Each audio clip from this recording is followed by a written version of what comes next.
Hello, everybody. Welcome to MEERTALK. My name is Kaeza Fern, and I'm the Director of Communications at MEER. We're really glad to be getting together with you for another MEERTALK. And today, we are going to hear from Jennifer Francis. Then we'll take questions from somebody in the MEER community, and after that, we'll open it up to questions from all of you. In case you didn't see, in our recent newsletter, we just had a successful screening of our short documentary, Freetown Cooling a City, at the New York City Film Festival. In order to carry out all of the projects crucial for MEER's development, we really do rely on donations. If you don't already donate and you'd like to contribute toward our efforts to cool the planet, we appreciate your donations so much. You can go to meer.org/donate, and thank you so much for everybody who is contributing. You can also write to info@meer.org if you'd like to be in touch. Now, let me tell you about our guest speaker for today. Jennifer Francis is a senior scientist at the Woodwell Climate Research Center in Falmouth, Massachusetts. Previously, she spent 24 years as a research professor in the Department of Marine and Coastal Sciences at Rutgers University, where she studied the Arctic climate system and how rapid Arctic change is affecting areas beyond the Arctic, particularly extreme weather in the Northern Hemisphere. Jennifer earned a Bachelor of Science in Meteorology from San Jose State University and a PhD in Atmospheric Sciences from the University of Washington. She and her husband circumnavigated the globe by sail during the early 1980s, including the Arctic, which is where her interest in the region began. And if anybody has any questions that come up while Jennifer is presenting, you can go ahead and send those to co-host Kathy in the chat. Okay, well, Jennifer, we're so glad you could take time to be with us today, and we're really eager to hear what you have to say. So take it away. Great. Well, thank you so much. And hello, everyone. I'm going to jump right in because we're a little behind schedule. Okay, so thank you again for having me. It's a pleasure to be here and talking to you all. I'm excited to hear that there's another group out there that's working to cool this planet, which, as you know, is a real crisis right now. And we're going to talk a lot about how the warming planet is connected to all of this extreme weather that we've been seeing, experiencing all around the globe, really. And if it seems like it's in the headlines pretty much every day, I think that's pretty accurate. So a few years ago, I wrote this article, Rough Weather Ahead, for Scientific American magazine. And if you'd like to know more after hearing what I have to say today, then I would recommend that you go take a look at this. It's got a lot more information in there. But let's jump right in. And, you know, as I said, we've been seeing all kinds of headlines about extreme weather just in the last couple of weeks, especially.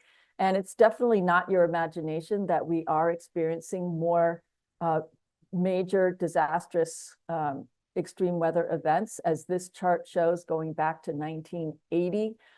This is just the billion-dollar weather disasters that have happened and various types, from severe storms to flooding to fires and so forth. And you can see that as we get over to 2023, this tallest bar here, that set a new record for billion-dollar disasters with 28 of them. And already in 2024, we're ahead of schedule compared to 2023. And this doesn't even include some of the things that we've seen just in the last couple of months. So we're not in a good place. And just as a editorial, you know, here this chart calls them natural disasters. I think we have to question that terminology now. I think, you know, the warming globe as a result of the increasing greenhouse gases from burning fossil fuels and deforestation in the atmosphere mean that a lot of these disasters have been fueled, not caused, but exacerbated, made worse by the changes that we're causing in the climate system. So I thought I'd just take a little walk back in time to the beginning of 2024, just remind you of some of the variety of extreme events that we've been seeing back in, well, this was December and also early January. There were several heavy flooding events that affected Maine and New Hampshire. They're not usually the places that get these kinds of heavy rainfall events that cause flooding. So that was a wake-up call for people there. Simultaneously, we had some very heavy record-breaking snowfall events in the Sierra Nevadas of West in California and Nevada, but also up in Nova Scotia.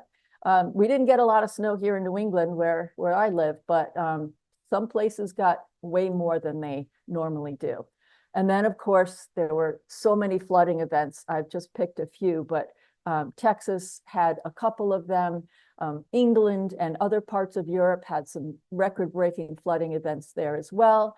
China and other parts of Asia have had a really tough go already this year too. And Florida, not even counting what's happening right now, Florida had some just not even tropical storm-related flooding earlier in the summer. And then, of course, what we've been watching unfold on our TV screens is the horrible destruction that Hurricane Helene brought, not just to the coast of Florida, but way far inland to places like South Carolina and North Carolina and Virginia. And the pictures and the devastation there are really just beyond the imagination. These places are just not used to dealing with the impacts of extreme weather like this that occurred there. Of course, the coast was also hammered by this Cat 4 storm. But what we can see is looking at the rainfall totals on the eastern half of the United States. So Florida's down here, the eastern seaboard, all the way up to Maine. We can see this huge, huge area that received, more than 3 to 4 inches of rain, all the way up to in the 30s. So that was Helene. But also you'll remember this summer, there were incredible heat waves pretty much everywhere on the planet, every single continent. And this is related to warming more generally. This chart is showing from on a monthly basis from January through December, the global temperatures and how each year going back as far as 1940. So these dark blue colors are earlier years, and the lighter the blue, the more recent the year. So what you can see is that back in the 40s, this range of temperature was much, much cooler than it is today. So the yellow curve here is the record for 2023, which we know was an all-time new global temperature record. And 2024 just carried on that theme and is probably, we only have it to July here, but it's probably going to set another new record this year. And it's become such an issue with these record-breaking temperatures that we've just had to come up with some new metrics for this. So, instead of just record-breaking, we've had to come up with things like gobsmackingly bananas. That's where we are now. And moving up the scale there, we're going to get even more creative with some of this terminology. But it truly is record-breaking in every sense of the word. And we're in uncharted territory. In fact, July of 2024, this past July, was the hottest month ever recorded. And it's probably the hottest month in at least 100,000 years. And as I mentioned, the record before that was just last July of 2023. So these 2 years have been extremely, extremely warm. And just a little factoid here, if you are younger than 44 years old, you have never experienced a month that was cooler than normal. We've had something like 540 months in a row that are all above normal temperature compared to the pre-industrial time. So now I want to talk about why some of this stuff is happening. And this gets into some of my research, which focuses on how the changing climate system is affecting this thing called the jet stream. The jet stream is a river of fast-moving winds high up over our heads where the jets fly. And the jet stream, which is depicted here by this purple arrow, is a very narrow, very river-like flow of wind up there. And it has everything to do with the weather that we experience, especially in the middle latitude, so between the Arctic and the tropics. And it's really these big waves in the jet stream, these north-south swings, like you see in this diagram here, that really control our weather. So this part of the wave, if it were over you, would create high pressure on a weather map. It would be clear skies, it would be dry, there would be very little rain, where these winds are coming out of the northwest. But over in this part of the jet stream, where the winds are coming from the southwest, that's where we tend to find our stormy areas and a lot of rainfall, cloudiness. And so where you are relative to these waves in the jet stream determines what kind of weather you're experiencing. The jet stream also tends to be the boundary between the cold air to the north and the warm air to the south. So it also has a big effect on temperatures. So let's look at another example. This was last summer, actually summer of 2023 this was, when there was a huge, very persistent heat wave that settled over Texas and all of Mexico.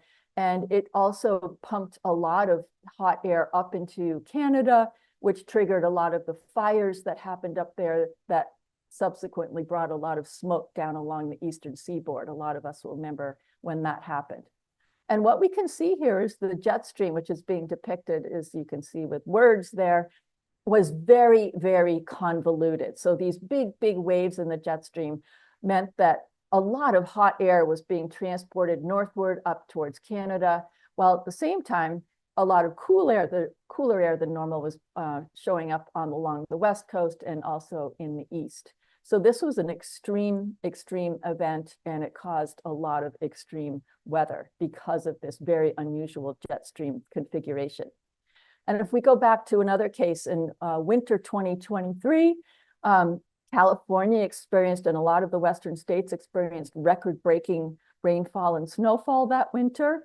And that broke a long-term drought that had been going on out there. So down here in the bottom right, you can see that one of the reservoirs in California, in the desperate state it was in 2022, and then just 1 year later, everything had been filled up by these record-breaking precipitation events out there, those two different winters. Well, if we take a look at what the jet stream looked like in these two different winters, what you can see in 22 was this very large wave configuration in the jet stream. When these waves are large in the jet stream, they tend to be quite persistent. They don't move much from west to east. And so the weather that you get tends to be also very, very persistent. And this was the case out in the western part of the country, where the storms were staying well to the north. This was the dry heat dome area of the configuration. And then downstream, we had the big dip in the jet stream that allowed a lot of cold air to penetrate far south there. But you can see this was leading to a very dry pattern in California.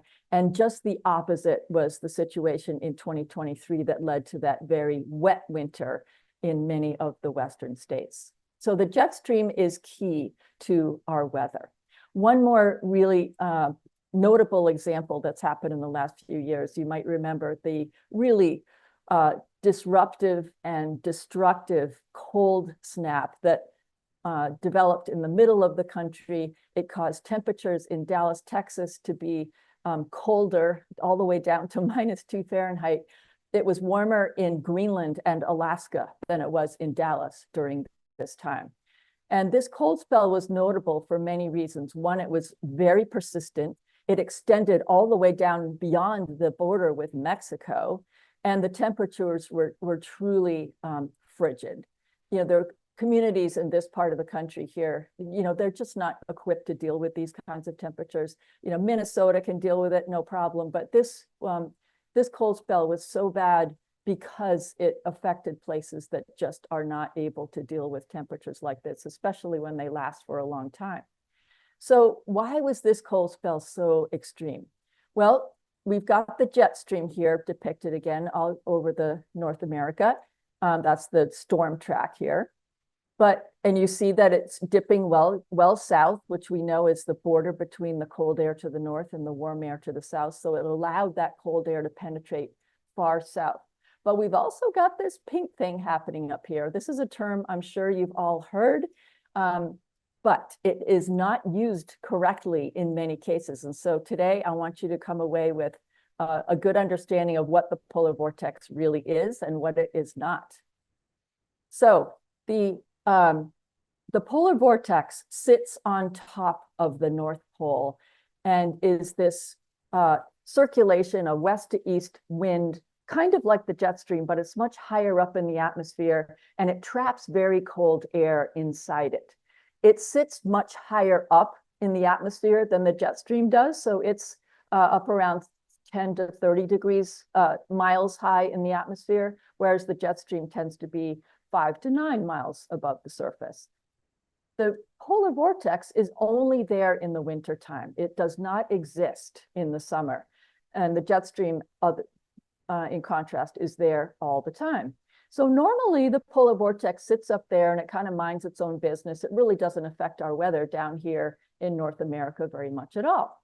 But every once in a while, the polar vortex can become disrupted. And by disrupted, I mean it can get stretched into the shape of a bean. It can even split into separate circulations like it's shown in this example. This is exactly what happened during that really bad cold spell that I just described that hit Texas.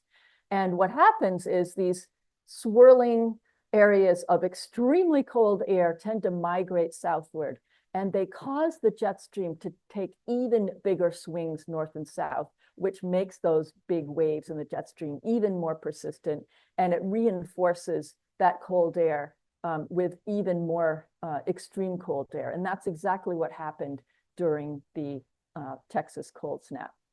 And what recent research is suggesting is that the polar vortex is becoming disrupted more often. So we're seeing these stretching events or splitting events in the jet stream, in the polar vortex rather, occurring more often, and we think that's connected to climate change in several ways. Okay, so I want to take a big step back now and look at a bigger picture of what's been going on Earth for the last 20,000 years. And this graph here is showing the Earth's temperature 20,000 years ago, getting up to when humans started to evolve or really expand our civilization rather, than up to the present day.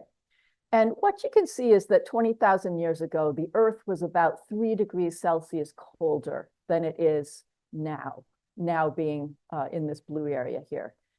Only 3 degrees colder, and that's when we were in an ice age. So only 3 degrees made the difference between the Earth as we know it and living in places like Cape Cod and New England, where back in the last ice age, all of these areas were covered in a very thick sheet of ice. So gradually the Earth warmed. We entered what we call an interglacial period, which is a relative warm period. And through this entire time, only natural causes were causing these changes in the Earth's temperature.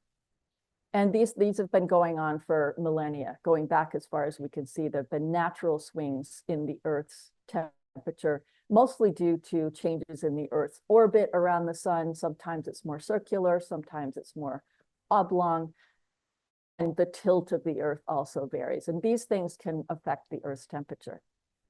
But what I want you to notice is what's been happening more recently as we've entered the Industrial Revolution. So up until that point, the Earth was actually in a cooling part of its cycle. So the Earth should be cooling right now, but we know that's not happening. Instead, we're seeing this incredibly rapid increase in the Earth's temperature. We've never seen anything like it going back as far as we can see in the climate record. And of course, we know why that's happening. It's because we're adding all of these carbon and greenhouse gases to the atmosphere that absorb infrared energy that's emitted from the Earth. They act like a blanket around the Earth.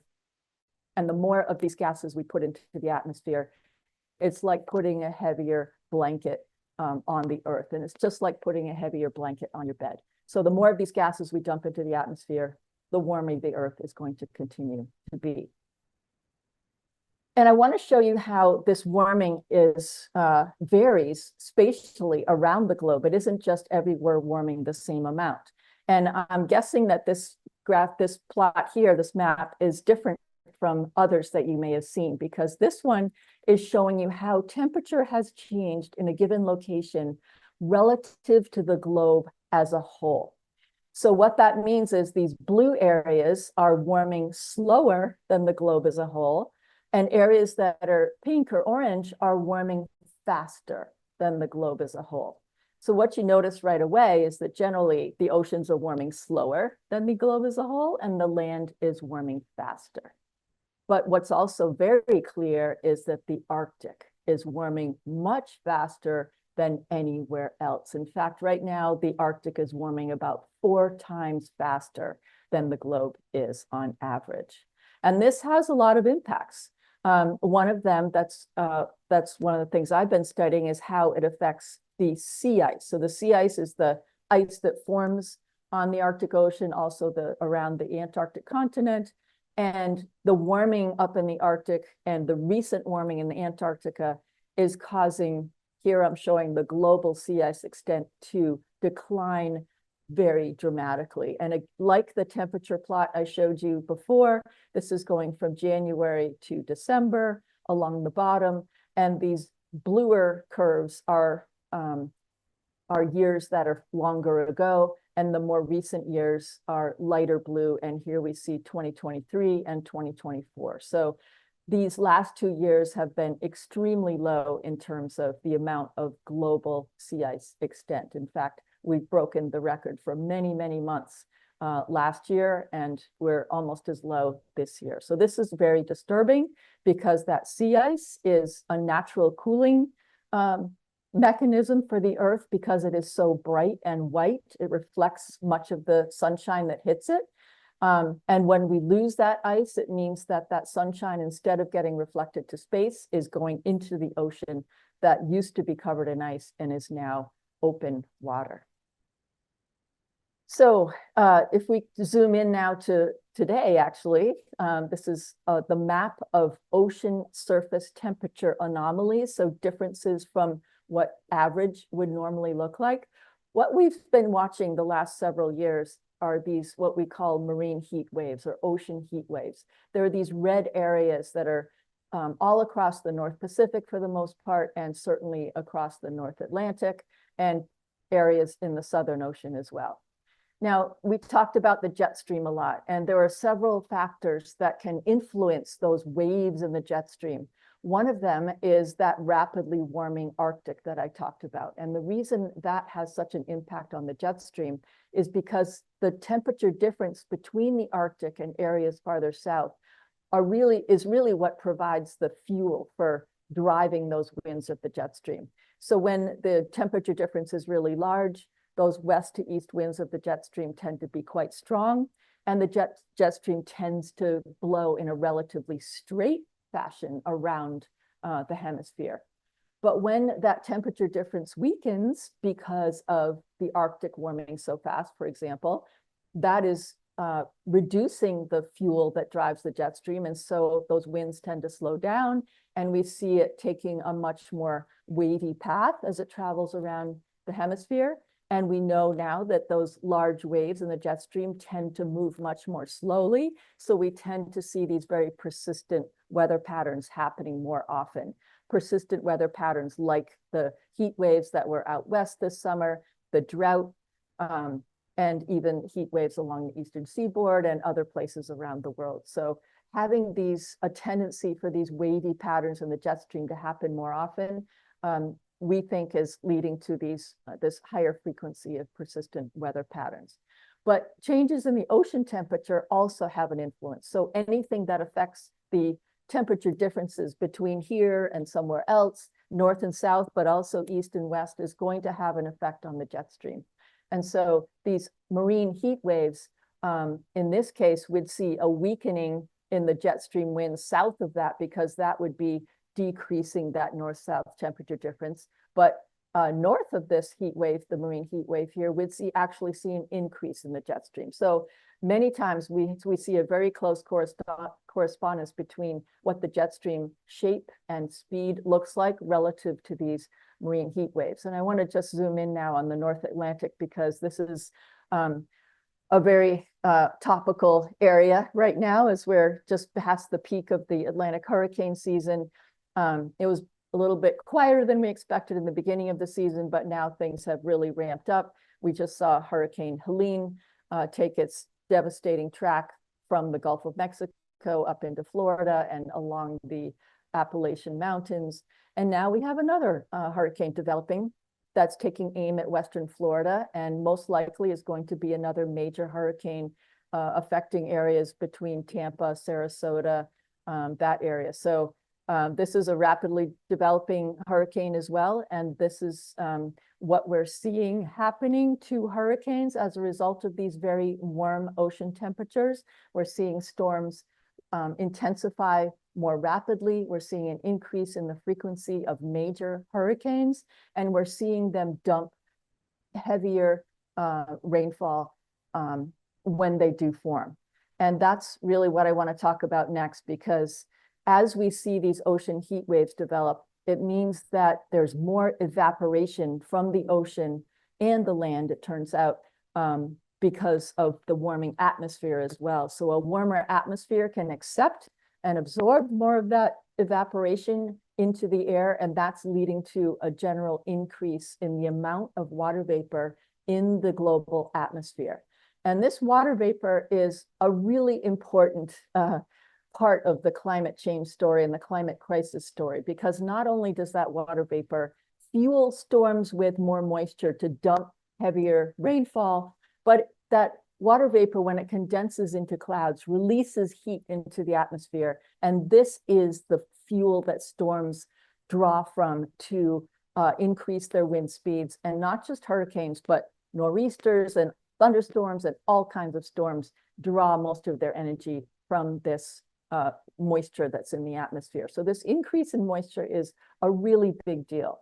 And as I mentioned, we're seeing more of a very strong tendency for increased frequency of heavy precipitation events all across the country, but especially in the Northeast and the eastern half of the country more generally.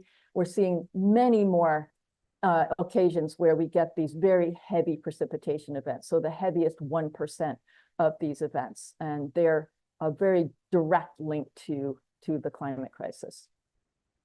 All right, so that's all, lots of bad news, I understand. And I know that you all are about doing something about it. And I love that a lot of the audiences I talk to these days, they don't want to really hear about the problem anymore. They want to hear about what we can do.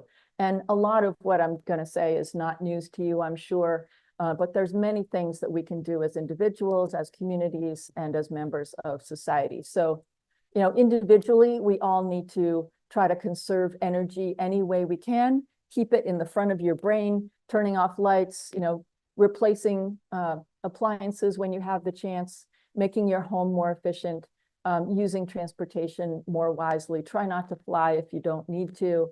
Try not to drive. Don't, try to combine your errands, all that sort of stuff. It all adds up. It doesn't seem like much, but it really does.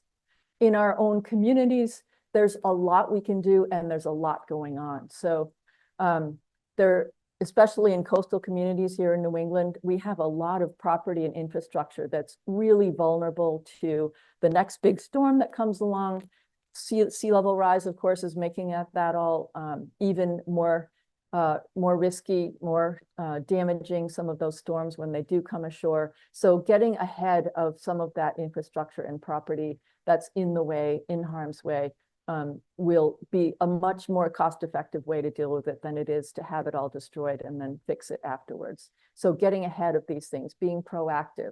We need to transition our towns as much as we can, as fast as we can, away from fossil fuels and toward renewable energy sources. And this is happening. It gives me a lot of hope. I'm seeing communities make big steps this way, and also finding ways to save energy so that it doesn't get used in the first place. And there's a lot you can do as an individual by joining committees in your community, and even run for office, run for the planning board, run for the select board, run for your town, whatever, if you've got an energy management type committee or something like that. There's a lot that one person can do. And then, of course, at the state and national government, what we all need to do, and this is so important, this next 30 days, is to vote for leaders who understand that this is a huge problem that we're facing. We need to replace the huge fossil fuel subsidies that are happening right now to the tune of $600 billion a year just in the United States that the fossil fuel companies are getting, and replace those incentives, instead giving them to renewable energy development. We need to price carbon emissions appropriately. We can't continue to use the atmosphere as a free dumpster anymore. And we need to stop cutting down our trees, because they are our biggest and best natural way of removing carbon dioxide and other greenhouse gases from the atmosphere.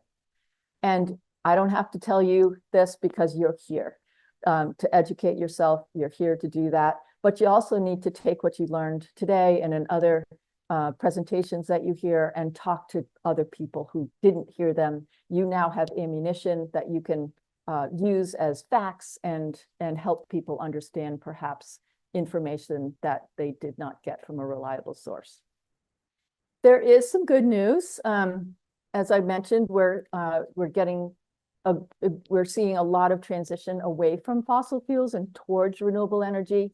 In 2023, we shattered the record for producing from power from solar and wind. This is on an international basis. But unfortunately, we still have a very long way to go. So if we look at the global energy consumption up until the last couple of years, we see that we're still using a lot of the fossil fuels. And while the renewables are definitely gaining ground, there's still a very long way to go. So that's what I wanted to say today. And I think one way to encapsulate it is we're trying to do two things. We're trying to avoid the unmanageable. This means we need to attack the disease, which is the building up of the greenhouse gases in the atmosphere. And we need to manage the unavoidable. And this is really treating the symptoms of the disease. It's what we know is going to happen in the near future. We know that extreme weather is going to continue to worsen, unfortunately, for the next couple decades, no matter what we do. But we need to start now. We should have started 40 years ago, but now's the next best time to do everything we can do to get ready for these extreme events, and to help communities at all levels of government to be ready. And I thank you very much, and I look forward to your questions. All right. Thank you so much, Jennifer. And I think it is so important to remember these little actions that we can take do add up and are important. So next, we're going to bring on somebody from the MEER community who would like to ask you some questions. And just a reminder to our audience that you can send your questions to Kathy, co-host, in the chat. So we're going to bring on Tom Goreau. Thomas Goreau, a biogeochemist, is president and founder of the Global Coral Reef Alliance. He has dived on coral reefs across the Caribbean, Pacific, Indian Ocean, and Southeast Asia for more than 60 years. He has published papers as well as written and edited books on scientific photography, marine ecosystem restoration, soil fertility restoration, and climate stabilization. He's co-inventor of Hotspot method for predicting coral bleaching from satellite data, and of the BioRock method for regenerating marine ecosystems and eroding coastlines. Tom was educated in Jamaican schools and holds degrees from several institutions. Yeah, Tom, thank you so much for coming on, and go ahead. Well, thank you. It's a pleasure to be here. I dived in June on the only reef in the Caribbean that didn't have catastrophic bleaching last year in 2023. It's a small area of the north coast of Cuba that simply had a freak weather events. It's the only place in the Caribbean that did not overheat in 2023 and made it through 2024 thanks to Hurricane Helene, which cooled down the loop current just before it turns back and hits Cuba. That's the last one. It's the only one left. That's what's so shocking. So, and we knew that back in the 80s when we first figured out that temperature was a cause of coral bleaching, but no one wanted to listen. And they ignored it and let the reefs die. So that's a tipping point we're already over. We passed that in the 80s for coral bleaching. In the Amazon, where I worked a lot in the 80s as well, we've had catastrophic droughts. The guy who brought me to the Amazon runs a fire prevention programs for the state of Acre in the extreme western Amazon. And right now, the Amazon forest fires are the largest source of pollution in the entire world. The amount of carbon monoxide and all the other pollution gases. And it's actually coming from Bolivia, not from Brazil right now, and Paraguay, where the deforestation is just totally out of control. So right now, those are the biggest sources of these things. So it's pretty frightening. But I wanted to bring your attention to something else. I mean, we're coming back to the polar areas, and that is, how we can reverse that. It's a terrifying situation. Now, on August 11th, I was following the climate maps, which I do every morning just for fun and to pass the time. And suddenly on August 11th, the world's largest pollution source erupted in the Arctic Ocean just off northern Novaya Zemlya in Russia.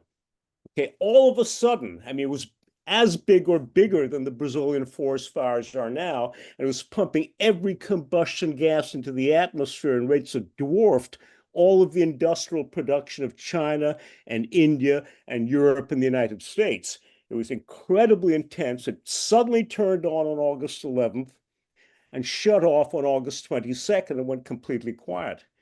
Now, I don't know what that was, but the point is it was putting out huge amounts of particulates, of aerosols, and all the combustion gas were flowing right to the North Pole over the Arctic, dropping a layer of dark soot and ash or whatever.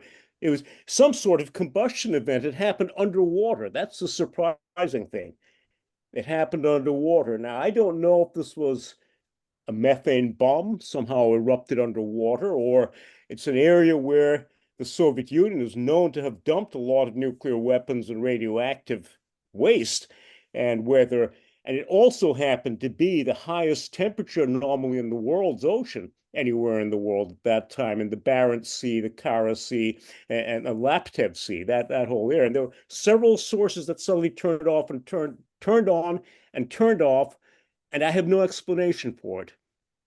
Was it a nuclear bomb that went off? Was it linked to the temperature anomaly? Was it a methane bomb?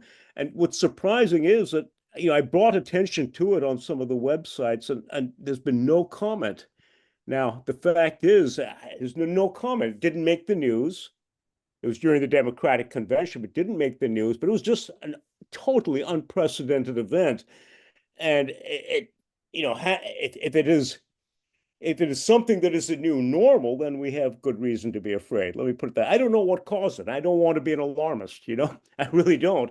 But that thing was putting carbon monoxide, carbon dioxide, presumably methane, but there isn't good satellite methane data. It was putting out formaldehyde, PM, particulate matter 2.5, aerosols, NO2, SO2, every combustion gas that the satellites pick up had hotspots there. So I'm worried about that, and I think it's important that we find some sort of explanation for that event to see if that's a precursor what we might see ahead. I've been dubious about the notion of the methane bomb all along because it doesn't seem to have happened 125,000 years ago, we thought.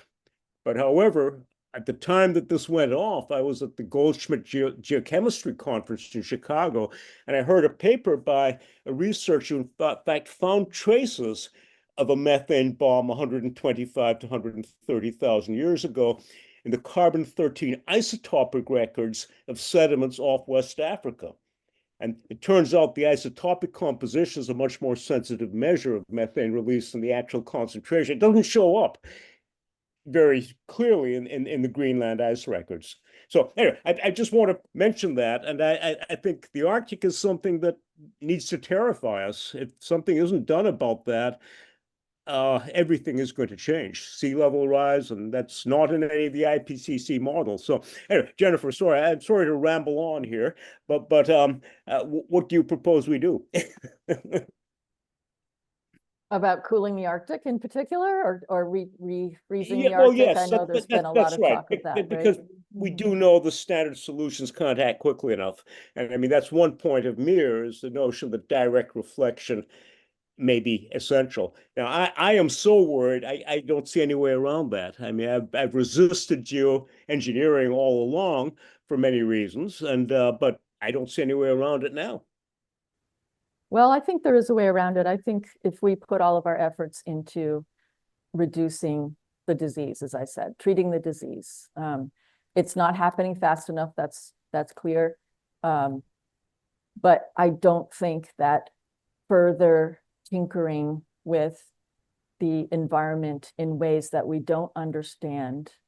I mean, I'm all in favor of doing research on things like solar radiation management, putting particles up in the atmosphere that reflect solar radiation so that less of it reaches the Earth.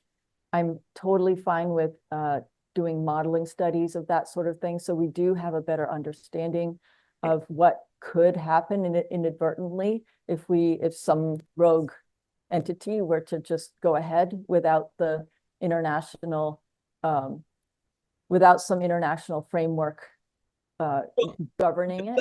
Let me just say this. I mean, we are doing geoengineering already because of all the black carbon and particulate soot and ash that we're dumping on the Arctic. So we are greatly accelerating its melting. That ice on the Greenland ice cap has a black layer on top. It's not white ice. It's a black layer of soot. So we are doing it. I think, we are going to have to do some reverse geoengineering. There may not be any way around it. Yeah, so I wouldn't call that geoengineering. I'd call it just straight up pollution. I mean, we've been polluting the atmosphere for decades and decades. We've seen the results of that pollution unfolding in terms of disease and warming and all kinds of things that, some people probably knew pretty well that was going to happen. But I think some of the regional and more specific things that could result from, okay, yes. This book by Gordon MacDonald in 1982, Yes, I the know. long-term impacts of increasing carbon dioxide level. What he does, he points out to the alarming extreme weather events of 1979 and 1980 as a warning that much worse was going to come if we didn't change our ways. And much worse has come year after year after year, and people still don't get it. It's sad, but I mean, he basically, this is before the satellites went up, and he basically got all the major factors conceptually right, even though he didn't have hard numbers. Yeah, and it goes back even farther, and we've known for 100 years at least that by increasing carbon dioxide in the atmosphere, we're going to warm the Earth. And the specifics of it, though, I don't think have been understood until relatively recently. How much of Hurricane Harvey, for example, can we attribute to the warming oceans resulting from all the heat that's been trapped by oceans over the decades. So, a lot of the details are still unfolding in terms of our understanding the underlying mechanisms. And that's why I am very hesitant at this point to encourage any actual reverse geoengineering, if you want to call it that, because I think there has been almost no solid research to help us understand what those boundaries might be in terms of inadvertent consequences. It could lead to drought in some areas, which could, exacerbate the already problematic that's true. impacts of the climate crisis. Yeah, it makes that research a really urgent priority, though, because if we don't know, we've got to learn in time, and before it's too late. Yeah, I think that's true. And the research is the most important. Thank you so much, Tom. And we are now going to just bring a few questions. We have some questions that are coming in from our live audience. And anybody else who wants to ask a question can put that to Kathy, co-host, in the chat. So I will just mention, yeah, this first one, this is about the jet stream. It was great to see your, those slides. And John asks, isn't the extreme weather caused by a sticking jet stream? For instance, the heat dome in Texas was due to lack of movement of the jet stream to the north. And isn't the jet stream energy derived from the temperature gradient from pole to mid or low latitudes? If so, wouldn't cooling the Arctic help to reduce weather extremes? So it is true that, as I said, the jet stream gets most of its energy from that temperature difference between high latitudes and mid latitudes when we're talking about the polar jet stream. And it is causing these more persistent weather regimes to occur when we see these large waves occurring in the jet stream. So these big north-south swings, and I showed several examples of those and how they were related to things like heat waves and fires and winter cold spells. So it is theoretically true that if we could cool the Arctic, that it would reduce that effect. All by itself, that would have an improving role to play in that. But at the same time, we're seeing these ocean heat waves as well, which are having the opposite effect. So they're actually increasing that north-south temperature difference. And that's partly why the research up to this point has been quite controversial in understanding how as we go forward in time and can model the changes in the climate system, why the effects on the jet stream are so hard to disentangle, because we have all these competing influences and many things can affect the jet stream. The Arctic is one, these ocean heat waves are one, increased frequency of tropical storms perhaps are one. So there's a lot of things, and disentangling all of that is very hard. And if we weren't able to cool the Arctic very much, I mean, if we're only talking about a degree or two, then it's really not going to have a huge influence. So we've already warmed it so much, we've already lost so much sea ice that to grow that back, I think would be it would be a lot to ask, it would be very expensive, and it would take a lot of resources away from treating what I call the underlying disease, which is that reducing our emissions every way we can think of, and stopping the deforestation, stopping the removal of wetlands, all of the natural ways that the Earth can remove carbon from the atmosphere. Mm-hmm. Okay, well, we have a question from Jonathan. And in your slide of global temperatures, where it says the heat with an exclamation point, you use a scale that Jonathan really likes, where the high temperature is simply 17 Celsius. And this is perhaps better than charts that say plus 1.5, because that's, above baseline or above the pre-industrial. Yeah. So do you agree that using the absolute temperature rather than some number above baseline is a clearer way to communicate about when it's too hot for our civilization and the ecosystems are not going to be able to survive? Yeah. So, or, they're switching back and forth between saying 17C and then 1.5 above. What is your viewpoint about all of that and how it relates to the public? So the chart I showed is really not very different from showing the plus 1.5 or minus 1.5, whatever, because you're just comparing it to the average over some time period. And so usually we take that pre-industrial area as the baseline, or that pre-industrial time period, I should say. And so the curve would look exactly the same. It would just have a different scale on the left-hand side. And I don't think that the absolute temperature of the Earth as a whole really tells you very much about ecosystems and agriculture and, these very regional and specific, like coral reefs, like Tom was talking about. I mean, each individual region has its own temperature thresholds where it's going to run into trouble. And so knowing what the global actual absolute temperature is doesn't really tell you much about how it's going to have regional impacts. And so either scale really, it doesn't matter. It's just subtracting a baseline. Okay. Well, here's one other question from Jonathan.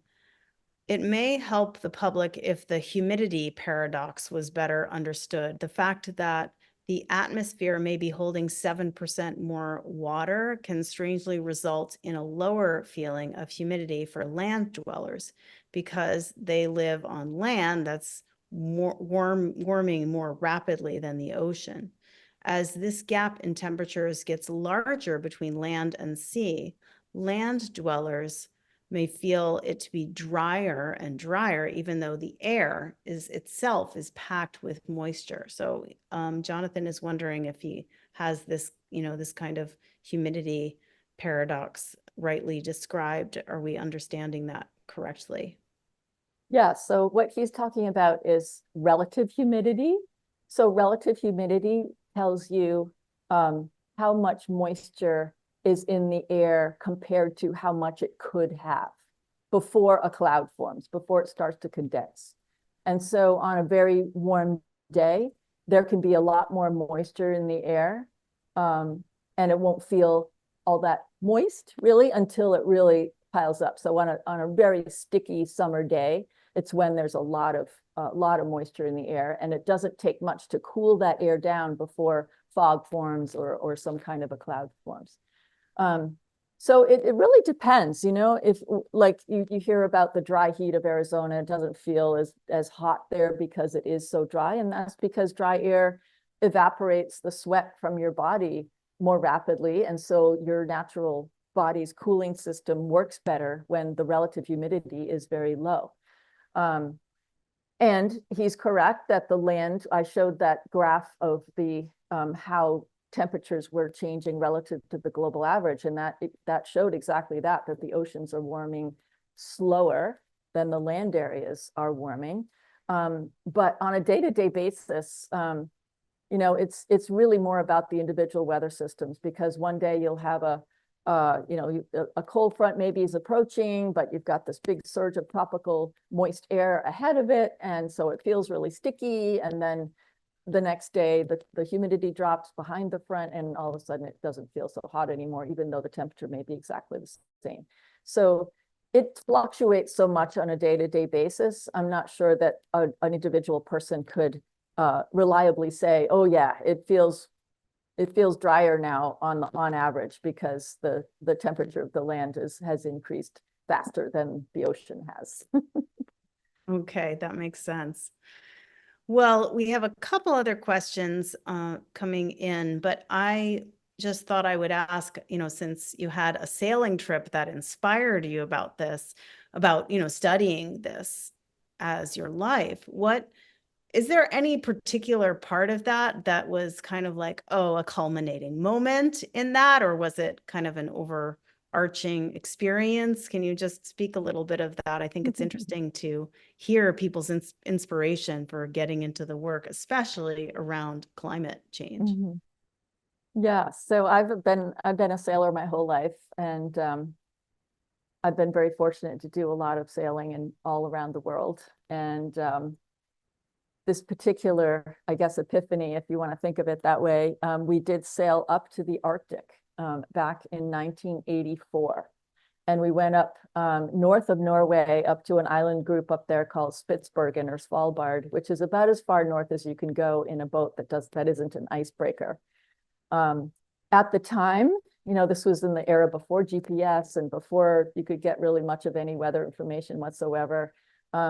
I hadn't finished my undergrad degree yet at that point, and I was thinking about switching from what I was doing before to meteorology. I was going to be a dentist and decided, I don't want to be a dentist. I really love the weather. I want to get into the weather. And that's what is sort of always an interest over my life through sailing and just growing up in New England, where the weather is always very interesting.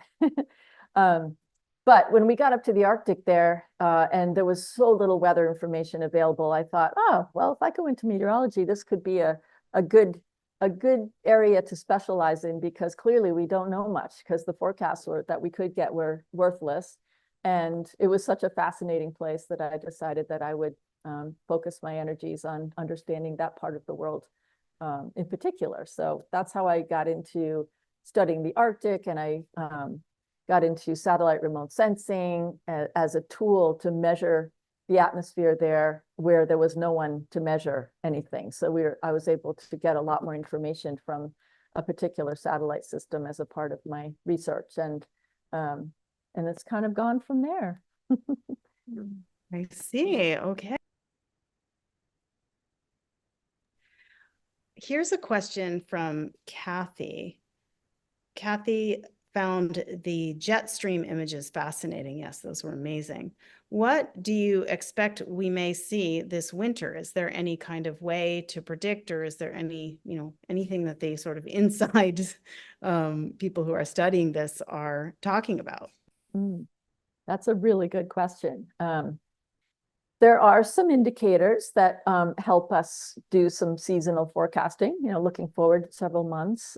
One of them is that the sea ice in the Arctic was at a near record low. It was very much depleted this summer. And so that means there was a lot more of the sun's energy that went into the Arctic Ocean, and that is the main contributor to making the Arctic warming so fast. It's one of these, what we call a positive feedbacks or vicious cycles that as you warm the atmosphere through building up greenhouse gases, that melts more ice and snow, that exposes more dark surface underneath it, which absorbs more energy, which melts yet more ice and snow. And so you get this vicious cycle happening. And so we know that the Arctic is very warm right now. It's absorbed a lot of extra heat, and most likely during the fall and early winter, it will be releasing that heat back into the atmosphere. So we will see a contribution to reducing that north-south temperature difference that fuels the jet stream. So that factor all by itself should be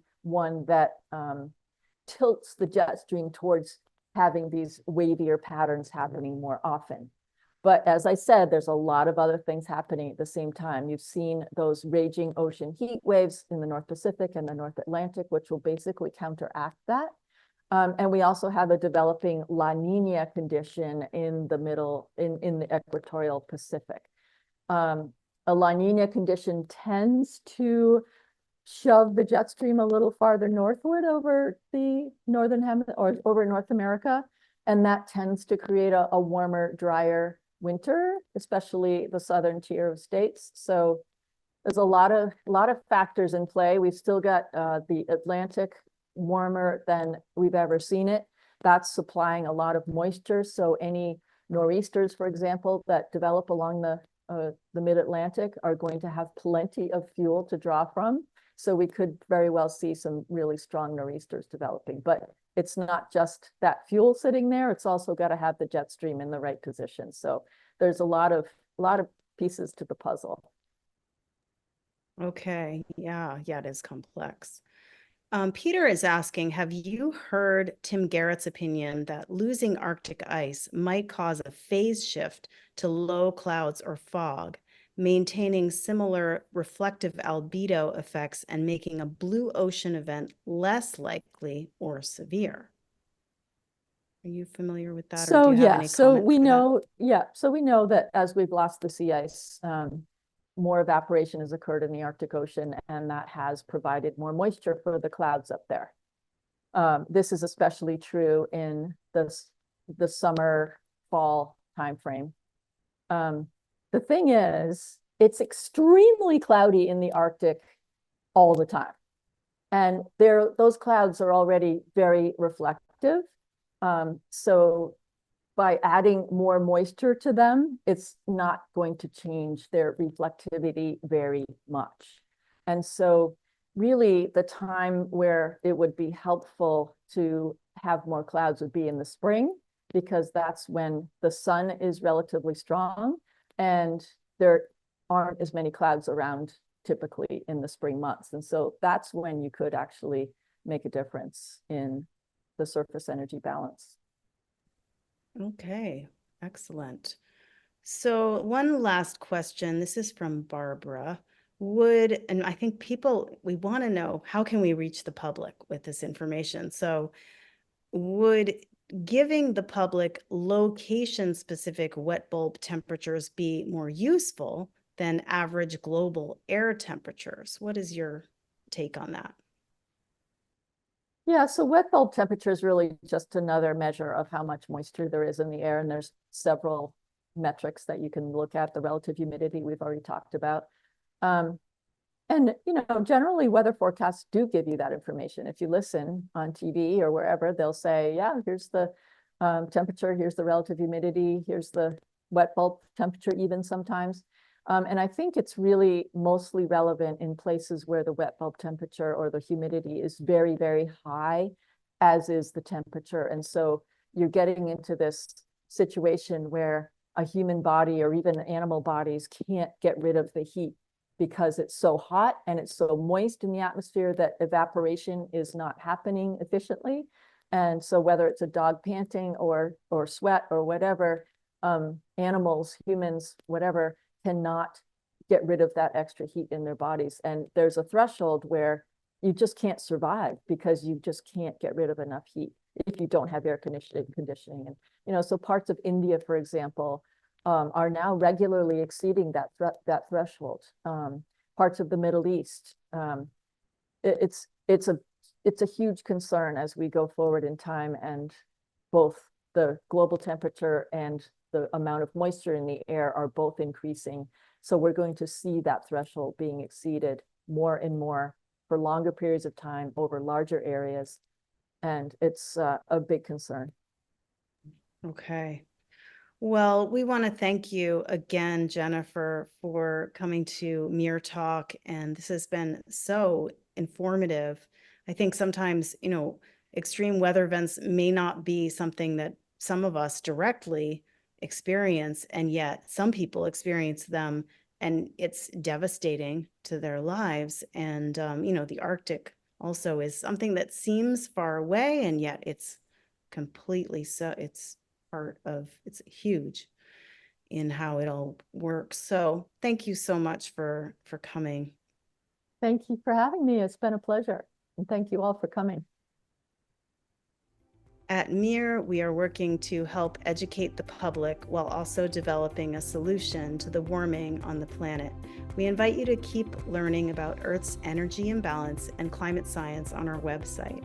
We are a mostly volunteer staff, so please consider making a monthly donation of any amount if you've enjoyed being here or watching our MEERTALKs, which are, by the way, on YouTube, and you can check all of the previous ones out.